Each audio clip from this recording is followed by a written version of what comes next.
দিনাজপুর ও কিশোরগঞ্জে দুটি বড় ঈদ জামাতকে ঘিরে চলছে শেষ মুহূর্তের প্রস্তুতি। প্রায় ৭ লাখ মানুষের ধারণ ক্ষমতার দিনাজপুরের গোরে শহীদ ময়দানে ঈদের প্রধান জামাত অনুষ্ঠিত হবে সকাল ৯টায়। আর কিশোরগঞ্জের শোলাকিয়ায় ঈদের একটি মাত্র জামাত অনুষ্ঠিত হবে সকাল ১০টায়। এই ঈদে জামা জুতো অ্যাক্সেসরিজের ডিসকাউন্ট।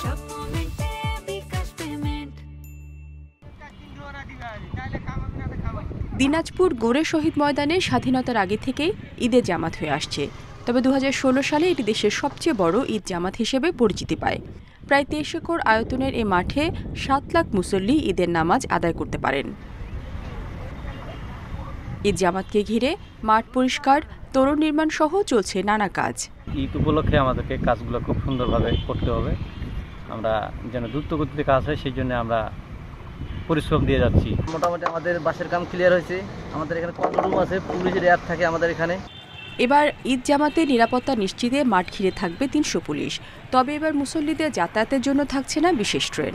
পুলিশ সদস্য পোশাকে, সাদা পোশাকে, তারপরে ডিবির পোশাকে ট্রাফিক ব্যবস্থাপনা থাকবে, যাতে মানুষ শান্তিপূর্ণভাবে এখানে আসতে পারে। ঈদ জামাতের জন্য প্রস্তুতি চলছে কিশোরগঞ্জের শোলাকিয়ার মাঠেও। ঐতিহ্যবাহী এ মাঠে কয়েক লাখ মুসল্লি ঈদের জামাতে অংশ নেন। এখানে বংশ পরম্পরায় প্রায় ২০০ বছর বা প্লাস সময় মানুষ থেকে এখানে আমরা নামাজ আদায় করি, প্রাউড ফিল করি। ঈদগাহ পর্যবেক্ষণের জন্য ৬টি ওয়াচ টাওয়ার, 4টি ড্রোন ক্যামেরা ও পর্যাপ্ত সিসি ক্যামেরা স্থাপন করা হয়েছে। ঈদের নামাজে জায়নামাজ ও মোবাইল ফোন ছাড়া কোনো কিছু না নিতে পরামর্শ দিয়েছে প্রশাসন।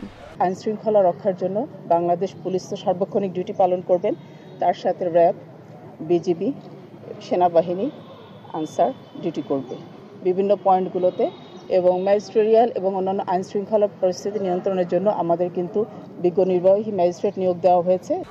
ঈদের দিন ময়মনসিংহ ও ভৈরব থেকে শোলাকিয়া স্পেশাল নামে 2টি বিশেষ ট্রেন চলাচল করবে। রেশমি নন্দী, ইন্ডিপেন্ডেন্ট নিউজ।